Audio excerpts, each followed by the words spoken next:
Hi, my name is Katy Rosenhouse. Today I'm going to make a homemade caramel. So I'm starting with about a cup of sugar. So I have my measuring cup. Okay, so that's 1 cup of sugar right in my pot, about a 1/4 cup of water. So let's do a little bit of that. And you just want to add enough that it becomes almost like a wet sand consistency. So you can see when I mix my sugar in, it's nice and moist. There are no dry bits kind of running throughout.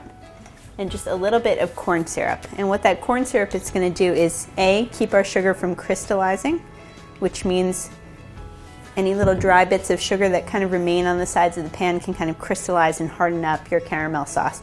The corn syrup is going to keep it from doing that. So I'm just going to stir in a little bit of that, and then we're going to bring this to a boil on the stove. The one thing you never want to do is stir your caramel. You want to leave it sitting on the stove. We don't want to activate any of those little dry bits to crystallize our caramel sauce. So we're just going to let it come to a boil, and as it boils and thickens, it's going to start to take on a caramelized color, hence our caramel.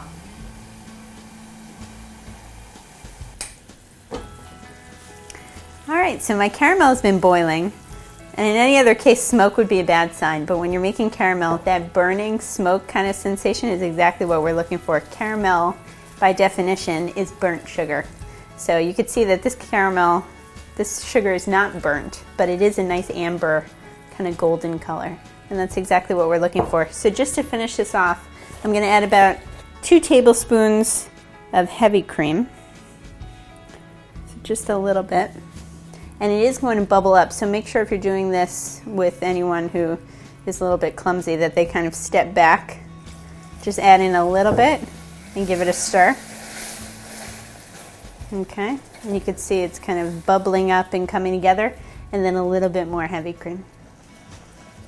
So what that heavy cream is doing is kind of loosening things up. If I were to take that caramel and just use it straight away, I would have something that ends up very, very hard.